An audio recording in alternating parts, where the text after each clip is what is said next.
Hello, this video serves to demonstrate an issue that I found here with Atrius super selectors pretty much universally. I have a sample size of 4 and I've experienced this issue with every single one of them.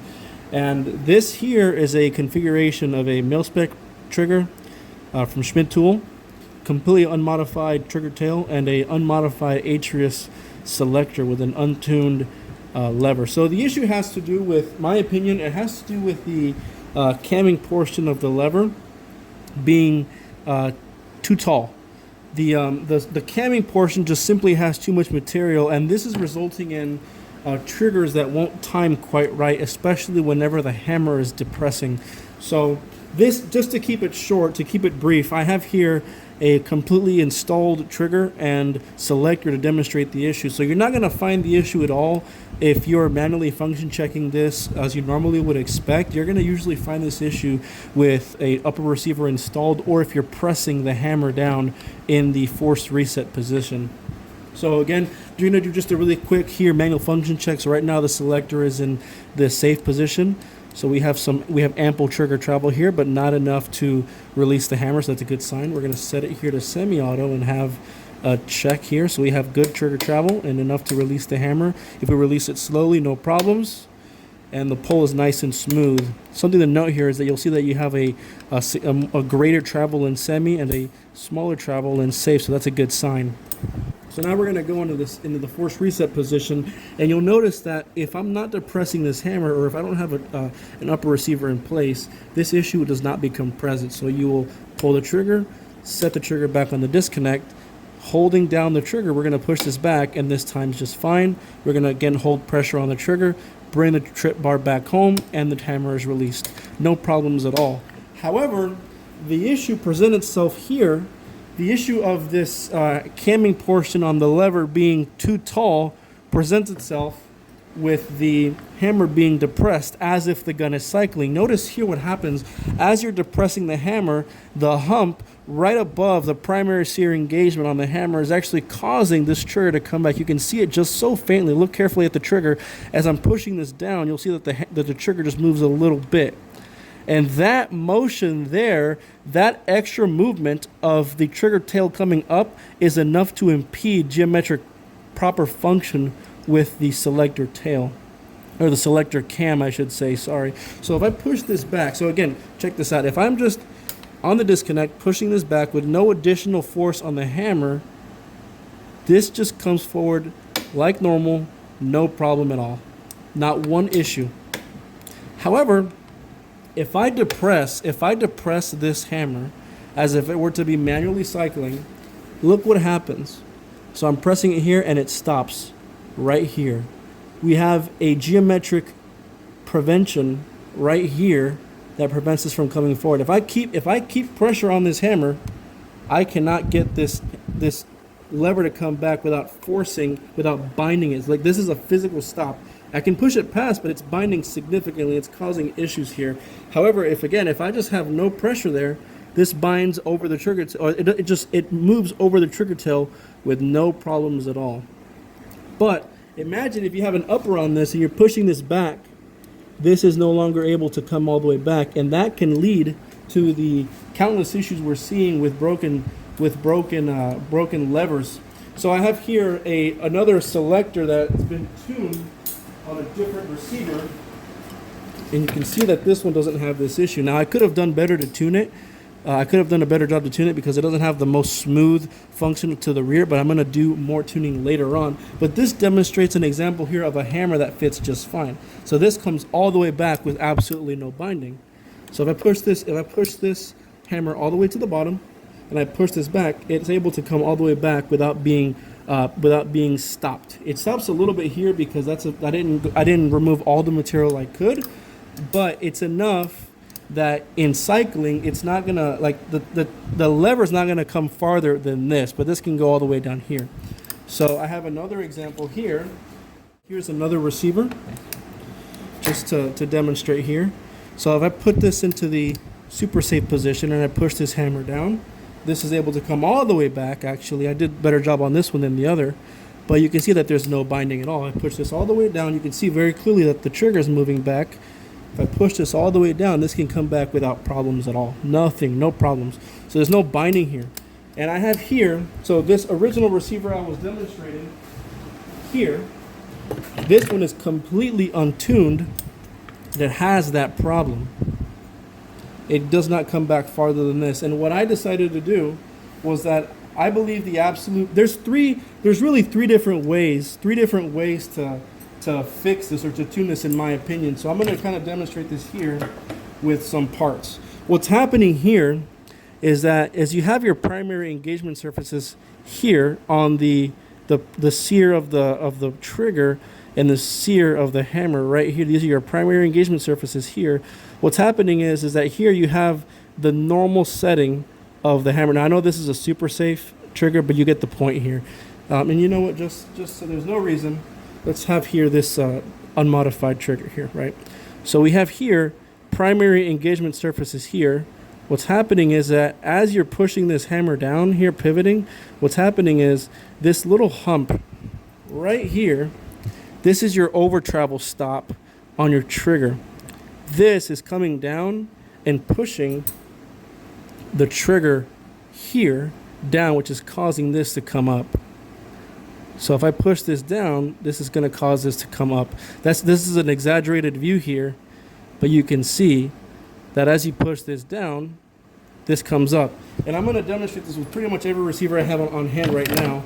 So we're going to push this in the safe position. Look here, this hammer pushes the trigger back. I have here a super safety receiver, the same thing. So right now we're going to put this all the way in the safe position. The trigger pushes back. Okay. Couple more examples here. Here's another one where the hammer pushes the trigger back, and so on and so forth. I think a sample of 3 should get the point across very clearly. So as I was saying earlier, I believe that there's 3 ways to tune this issue out of a super selector setup. Now, in my opinion, there's some that are better than others, and I think I figured out the best way. So the one way that I would do it would be by removing this hump here off of the trigger, but the issue that would cause would be, the hammer, but the issue that would cause would be that you're going to have this extra distance that the trigger can travel upward, which is going to just create for a longer, less desirable trigger pull. Another thing you can do would be you could probably modify this part here to cut this to sit lower so that you can so that the trigger can come up farther without contacting the selector lever. Or my preferred way would be to actually carefully modify this rounded portion here of the selector, of the camming portion of the lever, so that you can use this with a greater extent of triggers. You can just modify this part and be done with it. You don't have to change the trigger of the hammer every single time, and you can have a greater compatibility range with more parts. It's pretty evident to me that this portion, this camming portion, not so much this geometry down here that affects how it pushes the trigger forward, but rather just the overall height, just the overall diameter of this portion here. Let me just focus this, stand by. The overall diameter here of this portion can be turned down maybe 10 thousandths or 15 thousandths. It's just too much material. And to demonstrate, I have here a tuned super safety lower receiver. The only thing that was tuned was the lever itself. All I did was I sanded carefully the edges here to create a more round profile to help it center itself easier on the upper receiver. I didn't take any material off the top. I didn't change the cam at all. But here I'm going to demonstrate that you can actually, so one last just checking here, you see that you have that movement, completely unmodified hammer and trigger with the exception of the trigger being modified back here for the super safety itself, but the hammer is unmodified. So now if I put this into the safe position, we have that, oops, sorry, didn't mean to bump the camera. I push this back, you still have a healthy amount of travel there that this can move back. A healthy amount. There's no binding. This can't possibly bind in the safe position. If I put this on super safe, you have that normal movement that you would have in semi-auto. If I push this back to the safe position on that lever, I push this back and you have no binding. I don't really feel any kind of hard stopping, just a smooth travel. And then the lever can move back and forth perfectly smooth. So I'm hold this down all the way. This can move back perfectly smoothly without contacting the trigger. And again, if I put this here on all the way in a safe position, right, I can still have a good amount of movement here that prevents binding. So you have a healthy amount of movement here. And then just for a greater understanding of the receiver, of an AR design, the bolt carrier group doesn't push this all the way down. It just kind of pushes it maybe to here or so. But this demonstrates a worst case scenario, like the worst possible tolerance stacking you can get. Oops. So ideally, I want my receivers working such that I can have a free range of motion here, even if it's just a tiny little bit like this, with the hammer pushed all the way down. This will guarantee function with a very, very large variety of upper receivers. One thing I want to demonstrate is actually how the super safety's ability to go back and forth in the safe position of the lever between super safe and safe. So here we have the lever pushed all the way back, and this can just go between the super safe and the safe position seamlessly without any needing to reset the trigger all the way forward, because it's better timed in my opinion. If I push this down, we have the same result where this can go back and forth between the safe and semi position, even if the trigger is all the way in the worst position with this all the way down. And this would simulate like the bolt carrier group being locked back with the upper receiver, and this can still function. So I'm going to actually put an upper receiver here on this blower so you can see that in action here. So I have this mil-spec style Saint upper receiver, Springfield Saint upper receiver on this lower, right? And we're going to just lock the bolt to the rear. So this would demonstrate you maybe trying to switch between safe and super safe and semi with the bolt locked all the way rear. So this is kind of like a worst, one of the more worst position examples, I suppose. So the lever is all the way back, the bolt is locked to the rear, and we can see that this can go between the modes absolutely seamlessly with no problem at all, just like that. There's going to be a very similar test, just with again that Springfield Saint upper receiver on the untuned, unmodified setup here of the Super Selector here. And I want to just demonstrate something. So again, we can see that if I manually cycle this action, look at what the trigger does. It comes back a little bit because the hammer's being depressed, right? We can see that it moves back just a hair. I'm trying to keep this as still as possible, but I can see that this trigger is moving back because that hammer is being pushed down, and therefore that's moving the trigger a little bit. But something that I want to note is that it's really hard to feel this, but you have at the very tail end here some binding, and it's actually, you can see here that it's just binding a little bit at the very, very tail end there. And again, that's because that hammer is pushed down, and that selector, that Super Selector lever, it can't pass without binding. So you have that binding there. So that's one thing that I want to show here. But even then, I have a tuned receiver that kind of demonstrates another issue you can see here. So if you have a lever that is completely unmodified, you have this lever that's unmodified. If you have too much material there on the bottom, this selector lever would not be able to hop over if the hammer is depressed, if this is in the locked open position. So if it's here in this position, we have no problem. This can, because it's not touching the trigger yet. That camming portion there is not touch. Excuse me. I'm sorry. That camming portion on the bottom of the lever is not yet contacting the trigger bar down there, the trigger tail. But if we put it in the safe position, this can't come over because it's simply too tall there. But only whenever this is down on the depressed position. Here you can do it because there's nothing here stopping this. There's nothing here stopping this from coming back farther. If you were to push this down here, and I'm going to try my best to mock this up here. I'm going to put this here as a lever stop to simulate closer to where it would stop in the event that an upper is closed. But let's pretend that an upper is on this, right? We're going to go over to the super safe position, and there it moves over just fine. If I depress this hammer, you cannot push this into the super safe position, and this would simulate the upper receiver in the open position. I'm going to demonstrate that right now. I'm going to do it carefully because I know that we have some binding here, and I'm going to have to do some modification. But we're going to just carefully lock this open to the rear. We're going to put it into the safe position. Okay, so here's the bolt locked open, and you're going to see that this is simulating the hammer push down, and we can see here that this cannot go over because there's too much material in that cam portion that is it's crashing. Let me pull up this here. It's crashing into this portion of the trigger right here because there's too much material on the camming portion of the lever. I would say just an approximation. I don't know how much material because I don't have the tools to measure that, but I would say maybe between 10 and 15,000 might be enough to get this off, but to make this work properly. But I think this, as it is right now, it just has too much material. Now you are going to get a very positive reset of the trigger no matter what, but I think it's just, you don't need that much. It's causing more issues than it's actually solving. And I'm going to demonstrate this same thing here with another receiver. Please stand by. So here I have the same upper receiver with a tuned, with this time this is a tuned selector. So this has some material removed on the bottom of the cam. So this will still work very reliably. Look here, I'm going to demonstrate this. So if I put this here into the super safe position, the super semi position, we can see that this works still just fine. And this is the point of reset, but we can still see that my trigger finger is still being pushed forward up to about this position here. So there's still plenty of material on that cam to work properly, and it comes back here with no binding. If I push this hammer down, we have no binding here up until maybe about this point. I can sort of move a little bit more material, but we have no binding here where it really counts, right here.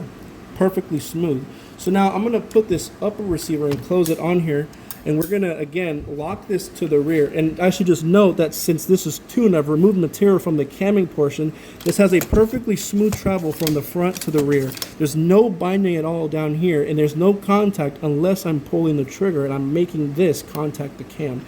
So we're gonna lock this to the rear just to demonstrate. So now this is locked to the rear, and you can see that this selector lever very smoothly transitions into the super semi position with absolutely no binding. This is able to move over and jump over this portion of the trigger because I took some material off, and it wasn't very much. Again, I think maybe between 10 and 15 thousandths is enough to make it. Maybe 10,000. It's not much.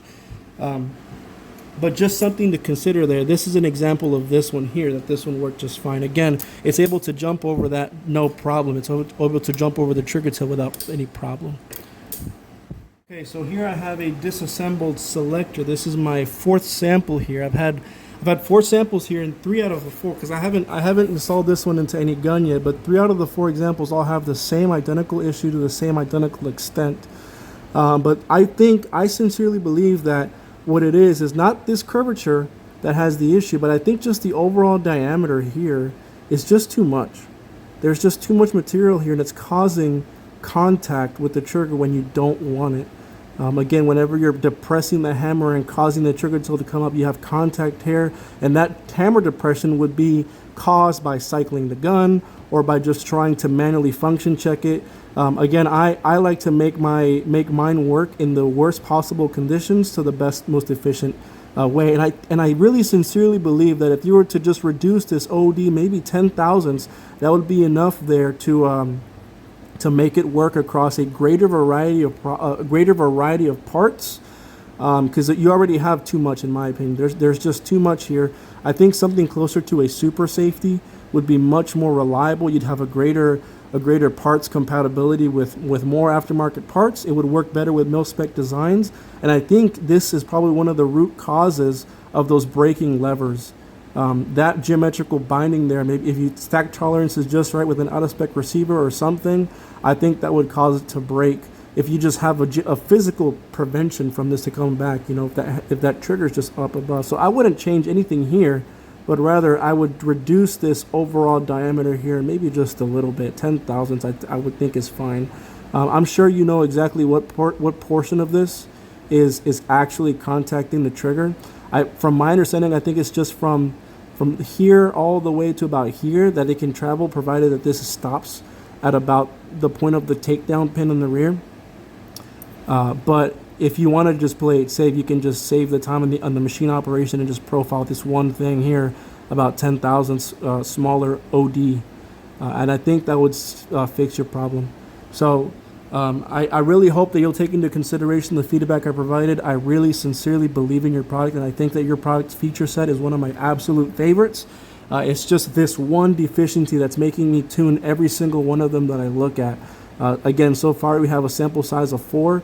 This one looks the same as the other ones, but the other 3 that I've installed, they all had to be tuned in the exact same way. So please consider. I really believe in your product, and I really would love to see it improve, and I really thank you for your time. Goodbye.